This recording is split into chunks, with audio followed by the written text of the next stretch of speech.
Pria menembak jammers di kamera pengintai. Layar pemantauan segera ditutup. Pria itu kemudian menggunakan tali itu untuk dengan cepat memanjat ke atas tembok. Kemudian berbaring di samping kamera pengintai. Keluarkan kamera, ambil foto dari perspektif kamera pengintai. Kemudian dengan cepat mencetak foto. Tutupi kamera pengintai. Kemudian matikan jammers. Kamera pengintai di tampilan penjaga segera kembali normal. Oh, tidak apa-apa. Kamera baik-baik saja. Sekarang Tom mengeluarkan pengintai. Tinggi tembok yang diukur dari atas adalah 16,55 meter. Kemudian Tom berbalik, dengan cepat melompat turun, berhenti di tempat 10 cm di atas tanah. Tom melepas mantelnya untuk memperlihatkan pakaian pendeta di dalamnya. Lalu dia berjalan dengan santai ke dalam gedung. Tom membuka ruang generator, mengambil komputer mini yang dia sembunyikan di dalam Alkitab, dan kemudian menghubungkannya ke jalur kamera pengintai gedung. Ketika dia berhasil masuk ke sistem pengawasan gedung, Tom mengubah rekaman pengawasan untuk diputar ulang. Pada saat ini, rekan satu timnya dengan tenang memasuki pesta.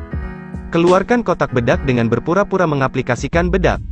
Namun faktanya adalah menggunakan pemindai pada kotak bedak. Memindai seluruh wajah sudut dari target. Kawan-kawan di sisi ini menerima data yang dikirim oleh wanita itu. Keluarkan model dengan cepat dan nyalakan mesin ukiran triple D. Berdasarkan analisis akurat dari wajah target, mesin ukiran beroperasi.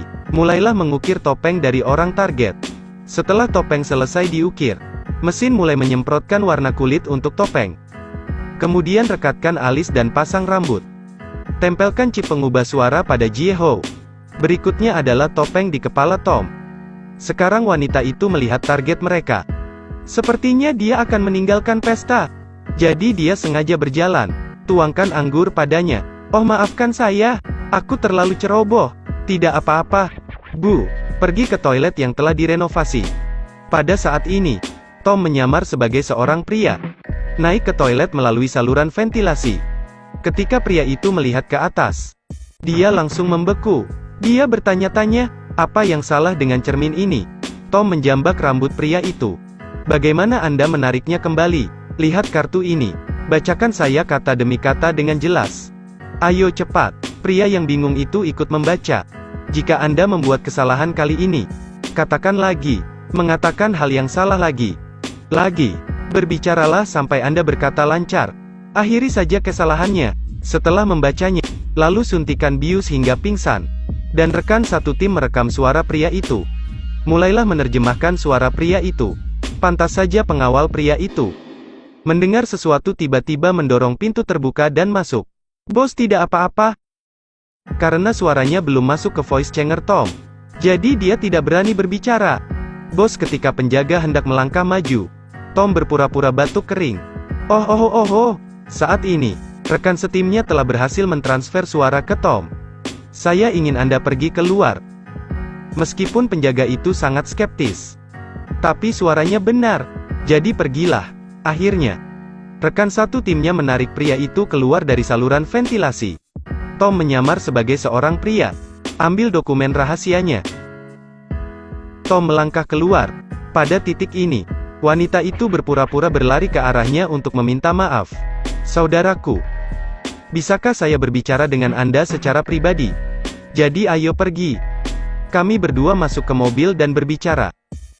Jadi keduanya berpegangan tangan dan duduk di Lamborghini. Setelah masuk ke dalam mobil, Tom menekan tombol. Bagian bawah mobil bergetar sejenak dan kemudian elastis kembali. Rekan satu tim membuka penutup lubang gat di bawah mobil. Keduanya merangkak di sepanjang lubang gat dan pergi ke saluran pembuangan. Pada titik ini penjaga pria itu menatap Lamborghini. Wanita itu mengklik tombol. Mobil meledak, berubah menjadi abu. Lalu beberapa dari mereka mengendarai bus, membawa dokumen rahasia, berhasil melarikan diri. Pria itu menempelkan kamera mikro ke dinding, menghidupkan telepon, menyesuaikan sudut kamera.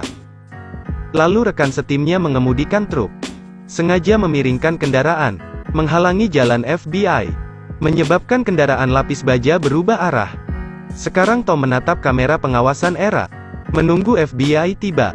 Saat konvoi mereka melaju ke depan, Tom memandangi kendaraan lapis baja itu, menekan pedal akselerator. bergegas ke depan, menabrak kendaraan lapis baja, menyebabkannya jatuh ke sungai.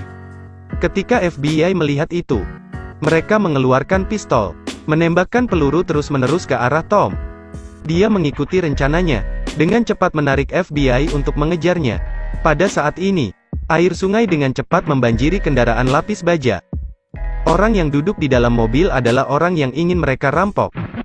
Sebagai seorang profesor, ahli dalam pembuatan senjata nuklir, dengan ideologi ekstrim, polisi melihat kendaraan lapis baja itu akan tenggelam.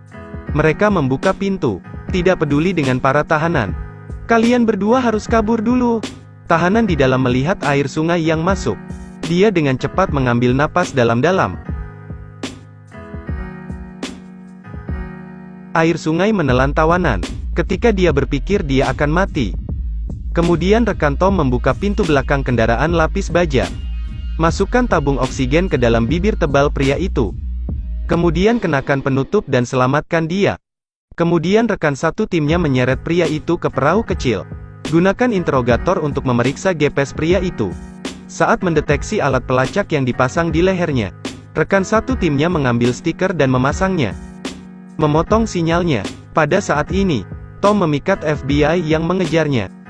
Mengemudi ke gang sempit. Saat truk bertabrakan, terjebak di gang, tidak bisa bergerak.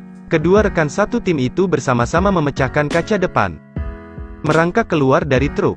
Lari ke sepeda motor yang disiapkan di sana. Keduanya naik sepeda motor dan menyalakan gas dan pergi.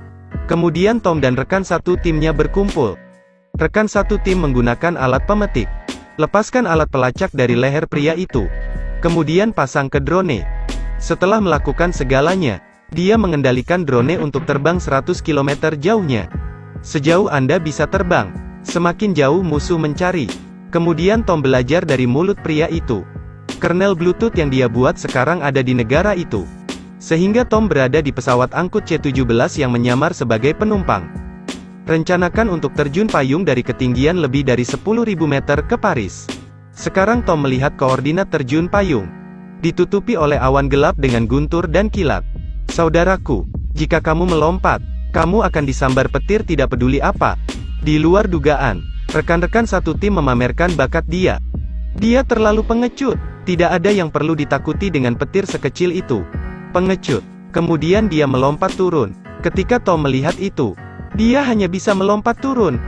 Tetapi ketika dua orang melambat, petir di sekitarnya berhenti bergemuruh.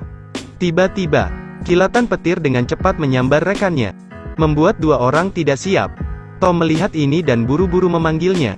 Tapi sekarang kawan telah disambar petir. Jadi Tom segera mengikuti arus.